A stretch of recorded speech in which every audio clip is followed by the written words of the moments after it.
Bonjour, bon matin à tous. Comme le titre le dit, euh, j'ai fait des révélations, j'ai regardé beaucoup de petits trucs, beaucoup de petites études qui ont été faites, beaucoup de talks qui ont été faites. Puis je garantis que je change votre vision de l'anxiété. Le petit ennemi qu'on vit tous, je pense que c'est le sujet, sur la zone de confort qui vient toucher tout le monde. On est tous et toutes anxieux dans notre vie à un moment ou à un autre. Si vous seriez là, je vous demanderais qui a vécu dans la dernière année un peu, beaucoup ou moyennement d'anxiété. Je pense que le trois quarts d'entre vous, ça serait du beaucoup ou du moyen. Très peu de personnes vivent peu d'anxiété. Si vous en vivez peu, bravo, je vous félicite parce que c'est excellent. C'est un sujet qui vient me chercher beaucoup parce que on en vit tous, puis j'en vis énormément. Donc, des exemples d'anxiété, j'en ai à tous les jours. Donc, on va partir avec ça. On va tout ça faire chier. Donc, l'anxiété. Depuis des années, on se fait dire que l'anxiété, c'est dangereux pour nous, que ça va causer des problèmes cardiovasculaires, que ça va vous empêcher à dormir, hein, on a souvent des nuits blanches à cause de l'anxiété, des problèmes de peau, que ce soit de l'eczéma ou tout ça, ou sinon c'était des risques de tomber malade. On était plus probable de tomber malade avec l'anxiété, vu que notre système immunitaire va diminuer. Ça, c'est qu'est-ce qu'on connaît de l'anxiété. Enfin, il y a beaucoup plus de choses que je risque de faire une vidéo aussi là-dessus pour vraiment boucler la boucle. Mais moi, je vais vous parler de l'autre côté du médaille, le côté de la médaille de l'anxiété. Il y a une étude qui a été faite aux États-Unis qui ont suivi 30 000 Américains pendant 8 ans. Puis après ça, ils ont regardé les feuilles publiques, les documents publics pour savoir qui était mort dans ces 8 ans-là. Fait qu'ils ont pris des gens de tous âges, puis on va te poser la question, est-ce que tu vis un peu, moyennement ou beaucoup d'anxiété? Ça, c'est la première question qu'ils posaient. La deuxième question, c'est est-ce que l'anxiété pour toi, c'est dangereux pour ta santé physique? Ils ont posé juste deux questions. Après ça, à chaque année, ils reposaient les mêmes questions. Au bout de 8 ans, ils ont montré l'étude. Donc, la première mauvaise nouvelle, tu as 43% plus de chances de mourir prématurément si tu vis beaucoup de stress. Hein? Mais, j'en fais partie pour ça. Mais, c'est seulement vrai pour ceux qui croyaient que le stress était dangereux pour eux. Donc, ceux qui vivaient plus de stress, mais qui croyaient pas que le stress était dangereux pour leur santé physique, avaient pas plus de chances que ceux qui en vivaient peu ou moyennement. On continue. Donc, les chercheurs de cette même recherche-là estiment que sur les 8 ans, il y a 182 000 Américains qui sont morts prématurément parce qu'ils pensaient que le stress était dangereux pour leur santé physique. On dit pour leur santé, tout court. Donc, ils estiment à peu près que je pense que ça s'entoure à 20 000 Américains par année qui sont morts prématurément parce qu'ils pensaient que leur anxiété était dangereux pour eux. Puis à 20 000 par année, si je me rappelle bien, je pense que c'est au 15e ou au 16e rang de l'échelle des morts. Aux États-Unis, en tout cas, je pense que c'est en haut des homicides, puis du sida, puis un autre affaire, mais ce que je ne me rappelle pas. Mais je pense que c'est au 15e rang. C'est quand même fou, là. Fait que tu as juste pensé que l'anxiété c'est dangereux pour toi, tu as 43% plus de chances de mourir. Fait que tu as juste changé la façon que tu vois ton anxiété, puis t'as pas plus ou moins de chances de mourir que quelqu'un qui en vit peu, pas ou moyennement. Donc, il faut pas changer, comme je dis, il faut pas changer le stress, il faut changer la façon qu'on voit le stress, qu'on perçoit le stress. Puis si tu changes ça, ton corps va réussir à modifier le stress comme on connaît négatif en stress, un autre guillemets, positif. Donc, aux exemples maintenant. bon, j'ai été diagnostiqué avec un trouble d'anxiété généralisée, ça veut dire ce que ça veut dire. Bon, ok, on est tous pas mal stressés. Fait que, mais ça vous donne une idée. Moi, juste devoir appeler quelqu'un pour un rendez-vous quelconque, ça me stresse. Ok? Je le fais quand même, ok, je suis responsable, mais ça me stresse quand même. Fait que, mon cœur il bat, je respire plus vite, je fais les 100 pas chez nous en même temps d'appeler parce que je suis ben stressé de devoir appeler parce que j'ai peur de bafouiller, j'ai peur d'être pas clair, j'ai peur de pas bien comprendre, j'ai peur de me faire écrasser si j'appelle les banques. Donc, j'étais super stressé à ce moment-là, puis ça me prend du temps, puis il faut que je me prime, puis là, t'es capable, ouais, puis j'appelle.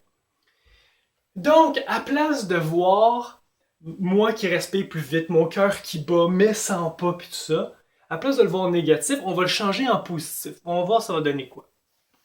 Si je respire plus vite, ça veut dire que je vais avoir plus d'oxygène dans le cerveau. J'ai plus d'oxygène dans le cerveau, ça veut dire que mon cerveau va fonctionner beaucoup plus vite, puis je vais faire beaucoup plus de liens, puis je vais être beaucoup plus sharp, beaucoup plus direct, beaucoup plus précis dans mes pensées. Si mon cœur respire plus vite, ça veut dire que je suis prêt à accepter un défi. Je suis prêt à relever ce défi-là parce que je vais être sur mes gardes. Fait que je vais être sûr que tout se passe comme faut si mon cœur bat plus vite. Si je me mets à marcher comme ça, en plus de faire de l'exercice, j'oxygène mon corps au complet. Fait que je suis encore plus en alerte. Puis ça, c'est dans n'importe quelle situation de ma vie. Quand je m'en vais dans un endroit où je connais presque pas personne, il faut que je parle à des gens, je commence à transpirer, mon cœur bat plus vite, je suis stressé, tout ça. Ça paraît pas, je continue à jaser avec la personne, mais je me rends pas compte que depuis toutes ces années-là, que je trouvais ça négatif d'être stressé tout le temps pour des niaiseries, j'étais tout le temps rendu à un moment où j'abandonnais puis je dis je suis stressé parce que c'est de la merde. Non. Je suis stressé parce que ça me rend sharp. C'est le seul mot que j'ai. Aiguisé dans mes sens. Je suis prêt à relever ce défi-là. Que ça soit un speech devant tout le monde puis que ça me stresse. Là, ça me stresse plus. Mais que ça me stresse, j'étais aiguisé. Je savais qu'est-ce que je faisais. J'allais droit au but puis je faisais mes affaires parce que je m'en rendais pas compte, mais ça m'aidait. Mon stress m'aidait à passer à partir de tous mes petits défis que j'ai dans la vie. Ça, des examens au secondaire où est-ce que j'étais super stressé. Quand je les faisais, on dirait que j'étais super focus. Si j'avais été dans mon salon à faire l'examen, j'aurais probablement échoué beaucoup plus d'examens, j'en ai déjà échoué, hein?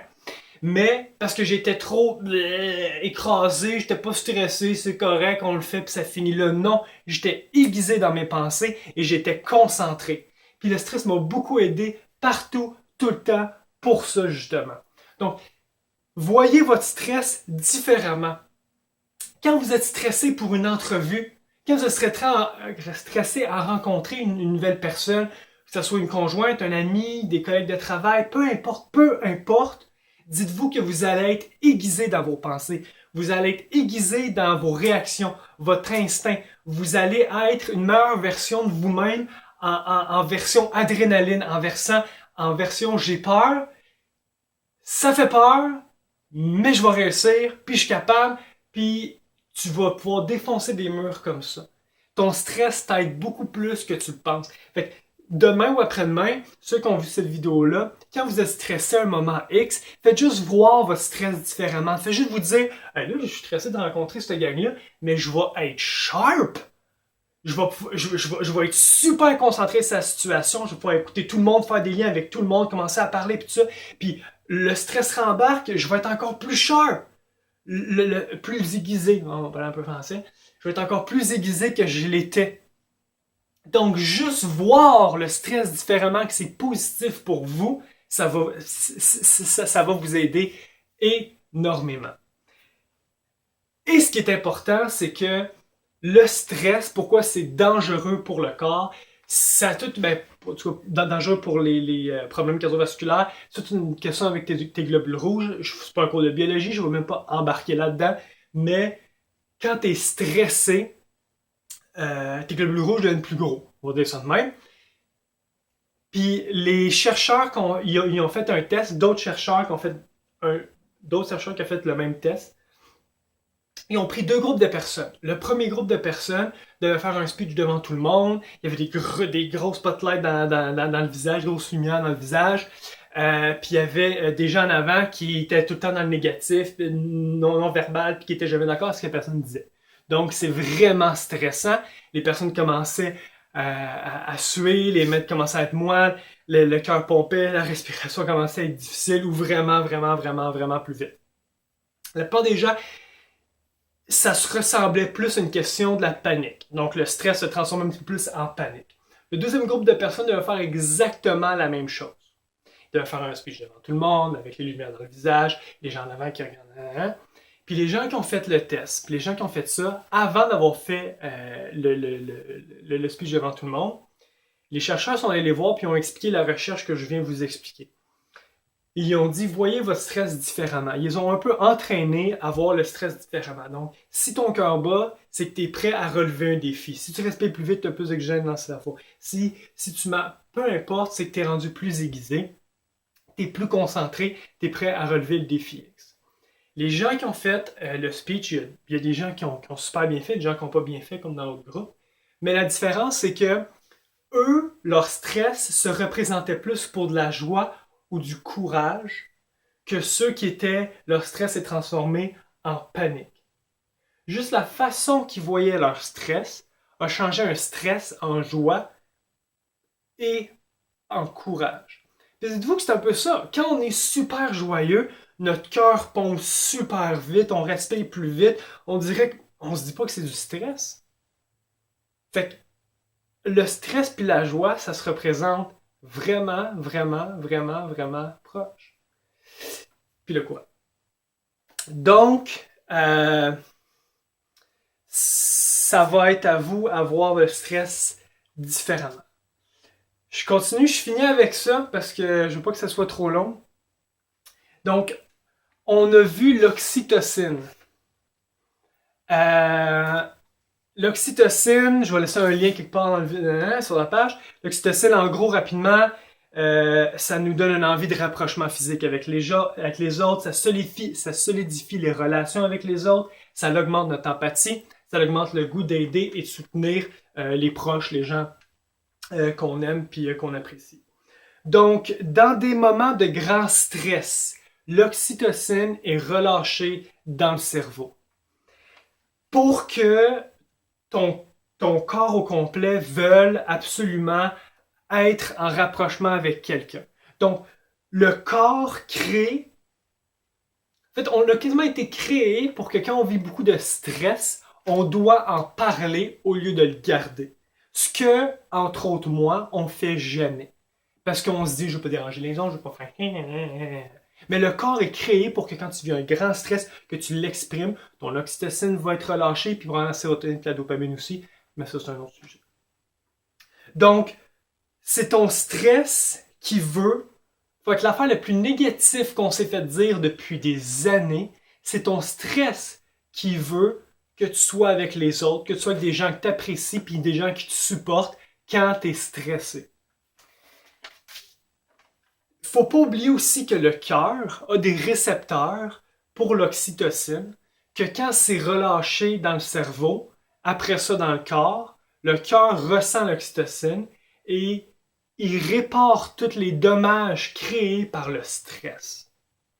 Donc, si vous réussissez à parler de votre stress à quelqu'un, le cœur va le ressentir et va réparer les dégâts que vous avez causés à cause du stress. On est la meilleure machine sur la planète. On est capable de se réparer avec une connexion humaine. Puis je vais finir avec ça. Le corps, on a plein de mécanismes de défense. On se fait dire plein de mécanismes de défense pour le stress, mais il y a le corps a un mécanisme de défense à lui depuis la nuit des temps, qui est les autres. Avec les autres, notre stress se réduit. L'impact du stress est réduit grâce aux autres. Fait que, je vais finir avec ça. Les autres, c'est la solution. Voyez votre stress différemment et si vous commencez à parler avec les autres, vous allez augmenter votre empathie, votre compassion, puis le besoin et la motivation d'aider les autres. Il n'y a pas mieux que ça. C'est hallucinant, mais capoter. Donc, quand vous êtes stressé, arrêtez de le garder pour vous. Dites-le aux autres. Exprimez-le aux autres. Et voyez votre stress positif. Voyez votre stress comme une meilleure version de vous-même. Vous allez être sharp. Vous allez être empathique, vous allez avoir la compassion, vous allez pouvoir aider les autres, vous allez être précis, vous allez être analytique, vous allez tout pouvoir faire. Grâce au stress, c'est fou! C'est votre meilleur ami. C'est pour ça que c'est le titre.